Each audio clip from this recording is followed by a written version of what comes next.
जरा बढ़ते हैं आगे, बात सीधे श्रीनगर चलते हैं, जहां से हमारे साथ पीपल्स डेमोक्रेटिक पार्टी के सीनियर लीडर और साबिक वजीर गुलाम नबी हांजुरा साहब ने भी ज्वाइन किया है। बहुत बहुत शुक्रिया गुलाम नबी हांजुरा साहब मेरे साथ ज्वाइन करने के लिए। इस लाइव ट्रांसमिशन में आप इस वक्त हमारे साथ हैं। उम्मीद है कि आपके पास भी अपडेट्स आ रहे होंगे कि जिस तरीके का इलेक्शन सुबह से लगातार हम देख रहे हैं, आज 7th फेज की चुनाव वोटिंग हो रही है और ये ब्रिस्क वोटिंग बड़ी चीजें जो है वो साफ कर रही है। लेकिन सबसे पहला सवाल जो आपसे जानना चाहूंगा, पीपल्स डेमोक्रेटिक पार्टी अलायंस को छोड़कर पीडीपी इन चुनावों को कैसे देख रही है और जिस तरीके से अब इतने बड़ी तादाद में लोग बाहर आ रहे हैं, इस मास पार्टिसिपेशन को पॉलिटिकली आप कैसे देख रहे हैं? देखिए, ये अच्छी बात है कि लोग आ रहे हैं, लोग वोट डाल रहे हैं, क्योंकि ये जो इलेक्शन है, डीडीसी का इलेक्शन है, ये सिर्फ डेवलपमेंट के लिए है। डिस्ट्रिक्ट लेवल पर जो डेवलपमेंट हो रही है उसके लिए इलेक्शन है। और मुझे लगता है कि लोग इसमें पार्टिसिपेट इसलिए कर रहे हैं कि वो डेवलपमेंट चाहते हैं और वो चाहते हैं कि ऐसा नुमाइंदा वो चुने जो उनके लिए काम करे। तो हांजुरा साहब, ये नुमाइंदे कौन हो सकते हैं आपकी नजर में, जिनके लिए आज लंबी कतारों में इतनी सर्दी है, बावजूद उसके कई तरह की मुश्किलात और भी है, वादी के अंदर बड़ी तादाद में वोटर्स बाहर आ रहे हैं?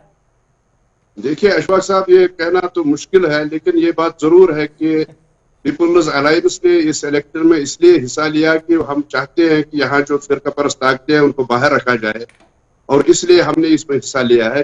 वरना ये इलेक्शन हमारे लिए कोई मायने नहीं रखते। हमारा एक बड़ा काज है जिसके लिए हम लड़ रहे हैं।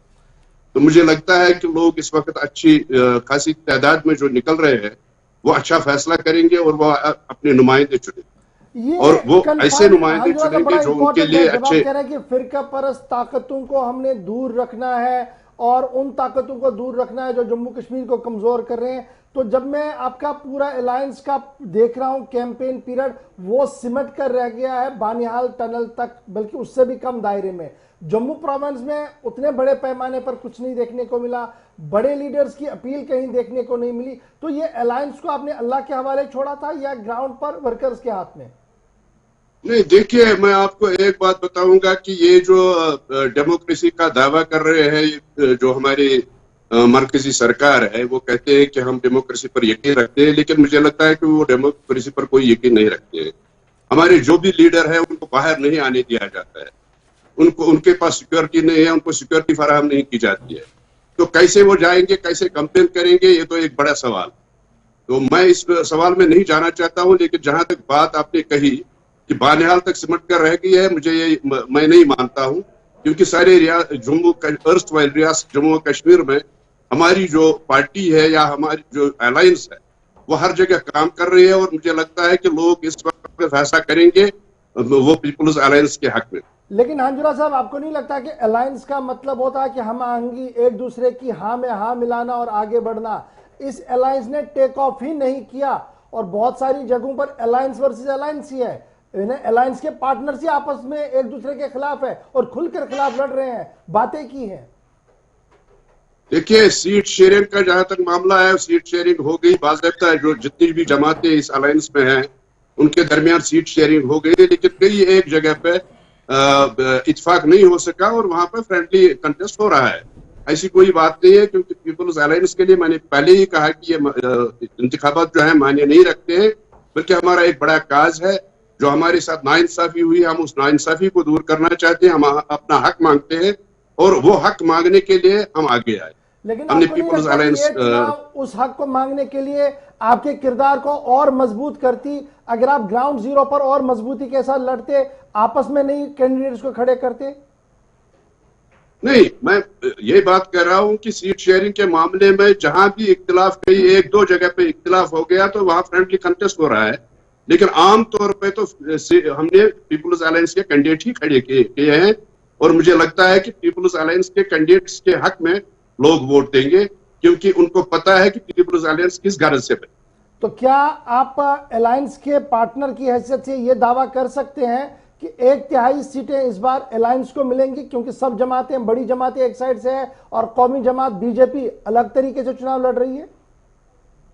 नहीं, 1/3 का सवाल नहीं है। मैं कहता हूं कि ये जो डीडीसी का इलेक्शन है, इसमें मेजॉरिटी जो होगी वो पीपल्स अलायंस की होगी। एक तिहाई का सवाल ही पैदा नहीं होता है। जितनी भी मेजॉरिटी जम्मू और कश्मीर में पीपुल्स अलायंस की ही होती। और अगर ऐसा नहीं होता जिस कॉज के लिए आप निकले, आप कह रहे हैं कि प्लेटफॉर्म मजबूत करना जरूरी है, वो प्लेटफॉर्म पाते पाते भी अवाम आपको रिजेक्ट कर देती है, फिर नेक्स्ट आपका क्या कदम होगा? देखिए, ये तो कब्ल वक्त कहना होगा। 22 तारीख को सारी पिक्चर सामने आ जाएगी और ये देखा जाएगा कि लोग क्या चाहते हैं। यहाँ रियासत जम्मू और कश्मीर के लोग चाहते हैं कि उनके साथ जो नाइंसाफी हुई है 5 अगस्त 2019 को, उसके खिलाफ वो वोट दे रहे हैं। ये मैं भी जानता हूँ और सब लोग जानते हैं। लेकिन हाजुरा साहब, बीजेपी क्या ने ये जितनी सच नहीं है नाइंसाफी, कि जब हम लोगों से बात कर रहे हैं across the section, from north to south, east to west, पूरे जम्मू कश्मीर के अंदर की मैं बात कर रहा हूं, एंटायर कॉन्स्टिट्यूएंसीज में हमारी टीमें गई हैं, बात की हैं, आज के दिन में सर्वेज अभी चल रहे हैं, लेकिन बहुत कम लोग ये कह रहे हैं कि हमारे अंदर एक पॉलिटिकल सोच है, हम इसलिए वोट कर रहे हैं। सबका मानना है कि वोट बिजली, पानी, सड़क को लेकर है, हमारी बुनियादी सहूलियतें नहीं है। आज जिस इलाके में हमने वोटिंग देखी है, बड़गाम के इलाके के अंदर, शायद ही वहां इतनी ब्रिस्क वोटिंग कभी हुई हो, लेकिन वहां से भी इतला यही है कि हम बाहर आए हैं, कोई पॉलिटिकल एजेंडा नहीं है जी, हमारे पास सड़क नहीं है, बिजली नहीं है, इसलिए बाहर आ रहे हैं। मैंने तो यही बात कही है कि जो पीपुल्स अलायंस के कैंडिडेट हैं उनके हक में लोग वोट डाल रहे हैं और 22 तारीख को आपको ये पता चलेगा कि पीपुल्स अलायंस के कैंडिडेट भारी अक्सरियत में कामयाब होके आएंगे।